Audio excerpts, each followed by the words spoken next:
ऐसा कैसे हो सकता है कि किसी देश में उस इंसान को कानून बनाने की जिम्मेदारी दी जाए जो एमएलए की शपथ लेते वक्त सामने कागज पर देख के बेसिक टेक्स्ट भी ना पढ़ पा रहा हो सकता है नहीं हुआ है।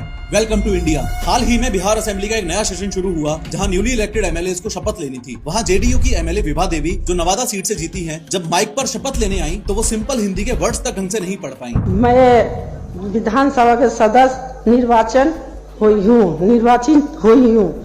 शपथ पढ़ते वक्त विभा देवी ने कहा, मैं ईश्वर की शपथ लेती हूँ। मैं ईश्वर से शपथ लेती हूँ। हालत ये हो गई कि उनके बगल में बैठी एक और नेताजी मनोरमा देवी को प्रॉम्प्टर बनना पड़ा। वो धीरे से एक लाइन बोलते और विभा देवी उसे रिपीट करती, बिल्कुल वैसे जैसे स्कूल में बच्चों को डिक्टेशन दिया जाता है। और जब मनोरमा देवी ने लाइन नहीं बोली तो विभा देवी जी बोलती हैं, छुटकी बोलना।